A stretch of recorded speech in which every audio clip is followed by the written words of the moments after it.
हाय दोस्तों, जब भी आप लोग देखते होंगे महात्मा गांधी के बारे में या तो अंबेडकर के बारे में, तो देखा जाए तो इनके बहुत सारे ऐसे विचार थे जो एक जैसे सहमत नहीं हुआ करते थे।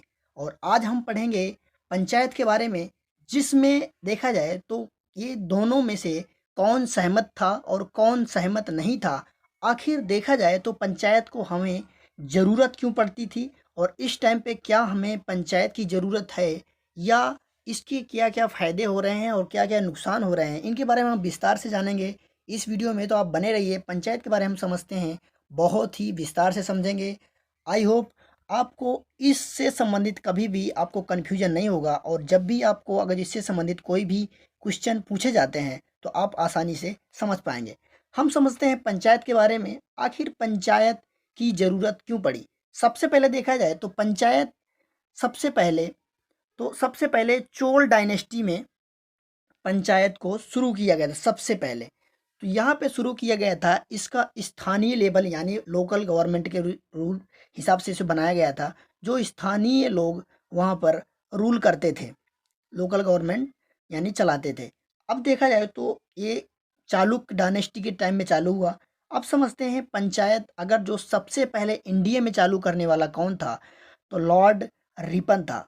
देखा जाए तो पंचायत को देखा जाए तो पार्ट 9 यानी भाग 9 के अंदर आता है, और इसको आर्टिकल देखा जाए इसके तो 243 यानी 243 के अंदर आता है। अब समझते हैं कि आखिर इसकी ज़रूरत क्यों पड़ी। देखा जाए तो लॉर्ड रिपन जो था, तो सबसे पहले इंडिया में देखा जाए तो लोकल गवर्नमेंट चालू किया था, और इसको इसका जनक भी माना जाता है। और देखा जाए तो आर्टिकल 243 यानी 243 के अंदर होता है, लोकल गवर्नमेंट यानी पंचायत को देखा गया। अब हमारे देश में देखा जाए तो इसको दो तरह से देखा जाता है, यानी रूरल एंड अर्बन, यानी देखा जाए तो गांव के लेवल में देखा जाता है और शहर के लेवल में देखा जाता है। अब इसके लिए हमारे लिए यह क्यों ज़रूरत पड़ी, और क्या इसके इस टाइम पे बेनिफिट हो रहे हैं, क्या नहीं हो रहे हैं। तो लॉर्ड रिपन को इसका जनक माना जाता है, और लोकल गवर्नमेंट यानी स्थानीय चालू किया था इन लोगों ने सबसे पहले भारत के अंदर। अब देखा जाए तो नेक्स्ट सबसे पहले क्या हुआ था कि सबसे पहले एक सामुदायिक विकास कार्यक्रम करके 1952 में चालू किया गया था। इसके अंदर क्या हुआ था कि इसके अंदर जो भी मतलब समुदाय के अंदर जो भी प्रॉब्लम्स यानी कोई भी दिक्कतें या विकास से संबंधित जो भी दिक्कतें होती थी, इसके अंदर सुना जाता था। तो इसके बारे में क्या हुआ कि पंडित जवाहरलाल नेहरू ने इसके बारे में सुना, देखा, तो बहुत ही बेनिफिशियल हुआ। तो उन्होंने क्या किया कि 1953 यानी 1953 में नेशनल लेवल में यानी राष्ट्रीय विस्तार सेवा के नाम से चालू कर दिया, नेशनल लेवल पे, ठीक है, नेशनल एक्सटेंशन सर्विस के नाम से, ठीक। अब देखा जाए तो 1953 में इसको चालू किया तो काफ़ी बेनिफिट हुआ। फिर इन्होंने एक अर्थशास्त्री यानी अर्थशास्त्री की मदद से इन्होंने 1957 में एक कमेटी बनाई, जिसको बोलते हैं बलवंत राय मेहता समिति, ठीक है। तो इसको बनाया 1957 यानी 1957 में। इसको जब बनाया तो इन्होंने क्या किया कि 2 साल का टाइम लिया, क्योंकि इनको चेक करना था हर लेवल में। तो इन्होंने 2 साल के अंदर उसको चेक किया, और 1959 यानी 1959 में उन्होंने रिपोर्ट दिया, और ये रिपोर्ट थी 3 टायर यानी 3 त्रिस्तरीय थी। और त्रिस्तरीय का मतलब होता है कि ये जब 3 स्तरीय रिपोर्ट थी, ये हो गया। अब समझते हैं हम 3 स्तरीय रिपोर्ट क्या थी। जैसे देखा जाए तो 3 स्तरीय रिपोर्ट थी हमारी, तीन यानी ग्राम पंचायत और ब्लॉक समिति और जिला परिषद, ये 3 हिसाब से थी, 3 स्तरीय में थी। तो ग्राम पंचायत के अंदर देखा जाए तो गांव आते हैं, और ब्लॉक पंचायत समिति के अंदर देखा जाए तो ब्लॉक के अंदर कई सारे गांव आते हैं, और जिला परिषद, तो जिला परिषद के हिसाब से देखा जाए तो जिला परिषद के अंदर चीफ मिनिस्टर काम करते हैं, जो हमारे मुख्यमंत्री कहलाते हैं, ठीक। तो यहाँ पे देखा जाए तो जिला परिषद के अंदर मुख्यमंत्री काम करेंगे, और उसके बाद में आपको ब्लॉक समिति और ग्राम पंचायत, तो ये अलग अलग काम करेंगे, ठीक। अब समझते हैं तो इसको सबसे पहले देखा जाए तो सबसे पहले हमारे कहाँ पे चालू किया गया और कहाँ पे लागू किया गया।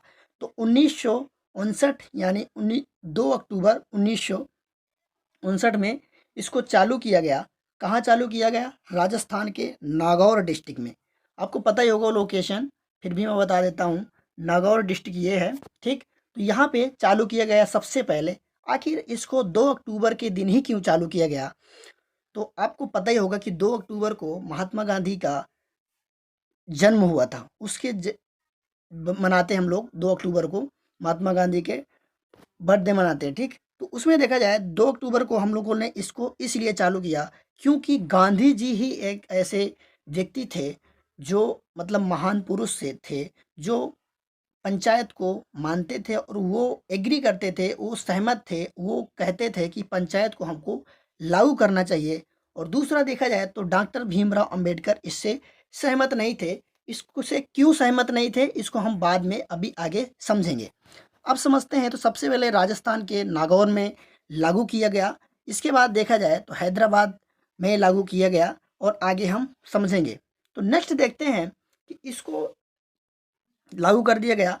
इसके बाद क्या किया जाए? आपको पता ही है कि जब तक कोई भी चीज़ अगर जो कॉन्स्टिट्यूशनल न बनाया जाए यानी संवैधानिक न बनाया जाए तो उसको कोई मानता नहीं है, क्योंकि उसमें बहुत सारे लोग मानते हैं, बहुत सारे लोग मानते नहीं हैं, क्योंकि अगर जो संवैधानिक नहीं है तो बहुत लोग, मैक्सिमम लोग नहीं मानते हैं। अब समझते हैं। तो आखिर क्या हुआ कि इसको देखा जाए तो पंचायत को यानी DPSP, directive principle of state policy के अंदर यानी नीति निर्देशक तत्व के अंदर में किस आर्टिकल के अंदर दिया गया है, ये आपको कमेंट सेक्शन में बताना है। मैं आपको इसका आंसर अगले वीडियो में दूंगा अगर जो आप चाहेंगे, ठीक। तो इसको किस आर्टिकल के अंदर दिया गया है? आपको पता ही है कि अगर जो डीपीएसपी के अंदर कोई भी चीज़ हो जाती है तो उसको कोई ज़रूरत हो नहीं जाती, मतलब कोई भी करने के लिए गवर्नमेंट उसके लिए मतलब बिल्कुल वो नहीं है कि इसे करना ही करना है, ठीक है। वो गवर्नमेंट अपने हिसाब से करती है जब उसको ज़रूरत पड़ती है, ठीक है। अब समझते हैं। तो क्या हुआ कि नेक्स्ट में क्या हुआ कि जब 1977 में देखा जाए तो जनता पार्टी, आपको पता ही है कि 1970 में गैर कांग्रेसी गवर्नमेंट बनी थी इंडिया के अंदर। तो उस टाइम पे देखा जाए तो मोरारजी देसाई जो थे तो वो सबसे पहले पीएम बने गैर कांग्रेसी सरकार की मदद से, ठीक। अब देखा जाए जब वो बने तो उन्होंने क्या किया कि सब उसके बाद एक यानी समिति लागू की, बनाई, जो थे उसके मेन हेड थे जो अशोक मेहता समिति के नाम से बनाया। अशोक मेहता ने क्या किया कि उन्होंने भी देखा, चेक किया और उसके बाद उन्होंने रिपोर्ट दिया कि हमको दो स्तरीय यानी द्विस्तरीय, ठीक है, 2 टायर, मतलब हमें ग्राम पंचायत को लागू करना चाहिए। तो उसके हिसाब से देखा जाए तो हमको क्या किया कि अशोक मेहता जो थे तो 2 टायर में थे और उन्होंने क्या किया कि मंडल पंचायत और जिला परिषद के नाम से उन्होंने दिया कि हमें देखा जाए तो ब्लॉक समिति को हटा देना चाहिए और सिर्फ 2 में ही हम लोग काम करेंगे, यानी मंडल पंचायत में और जिला परिषद में हम लोग काम करेंगे तो ये हम लोग पंचायत यानी हम लोग कब सक्सेस कर सकते हैं। तो इसके बाद क्या हुआ, कुछ दिन के बाद क्या हुआ कि इंदिरा गांधी तो जो थी तो दोबारा हमारे देखा जाए तो फिर गवर्नमेंट में आ गई। तो उन्होंने क्या किया कि जब इंदिरा गांधी आ गई दोबारा गवर्नमेंट में तो उन्होंने क्या किया कि उन्होंने बोल दिया कि ये जो हमारी जो 3 टायर यानी पंचायत की है 3 स्तरीय, तो इसको ही यही रहेगी, ये जो अशोक मेहता समिति है ये नहीं रहेगी। तो उन्होंने फिर दोबारा लागू कर दिया, वही समिति लागू कर दी, बलवंत राय मेहता समिति के माध्यम से पंचायत को लागू कर दिया और इसको 73rd यानी 73वां संशोधन के हिसाब 73वें संशोधन के हिसाब से 1993 में इसको कानूनी यानी संवैधानिक दर्जा दे दिया, ठीक है। इसके हिसाब से पंचायत समिति के लागू के लिए संवैधानिक मान्यता दे दी गई और इसके हिसाब से ये तब से ग्राम पंचायत 3 टायर यानी 3 टायर्स के हिसाब से ग्राम पंचायत और ब्लॉक समिति और जिला परिषद के हिसाब से ये लागू कर दी गई। इसको देखा जाए तो आपको पता ही है कि आर्टिकल 243 के अंदर लागू किया गया और का से यानी आना था कि यानी 29 विषय यानी सब्जेक्ट दिए गए और इसके 29 विषय बनाए गए, ठीक। इसको जोड़ दिया गया 29 प्रावधानों के हिसाब से और अलग अलग विषय इसके अंदर बनाए गए। अब आपको एक क्वेश्चन और बताना है कि आप ये बताइए क्वेश्चन कि अभी तक कौन से राज्य या यूनियन टेरेटरी में ग्राम पंचायत यानी पंचायत नहीं लागू है। ठीक है, तो ये आपको क्वेश्चन बताना है। हम समझते हैं नेक्स्ट क्या हम इसको आसानी से एक ट्रिक के माध्यम से याद कर सकते हैं। अगर जो याद कर सकते हैं तो आखिर कैसे याद कर सकते हैं, हम समझते हैं इसका ट्रिक ताकि आपको आसानी से याद हो सके। एक ट्रिक है बीए पास 73 यानी 73, बीए पास 73 में। ठीक, अब इसको देखा जाए तो सबसे पहले बी से आपको करना है BRM यानी बलवंत राय मेहता कमेटी समिति। ठीक है, उसके बाद हो जाएगा आपका अशोक मेहता, तीसरा में हो जाएगा पा से हो जाएगा आपको PV के राव। ठीक है, और सा से हो जाएगा आपका सिंधवी समिति, और 73 से हो जाएगा 73वां संविधान संशोधन। तो आई होप आपको समझ में आया होगा। इसके हिसाब से देखा जाए तो बहुत सारी चीज़ें हमारे ग्राम लेवल में लागू हो गई, और आपको ये भी पता होना चाहिए कि इसके आने के बाद ग्राम यानी जो ग्राम विकास होता है तो इसके आने के बाद बहुत सारे विकास गांव में हुए, क्योंकि हम लोग जहाँ रहते हैं तो वहीं पे हमको उसके विकास के लिए अलग अलग तरीके से काम करने पड़ते हैं। अगर जो ग्राम पंचायत गांव में अगर जो दिक्कतें हो गई तो हमारे प्रधान लोग ही देखेंगे।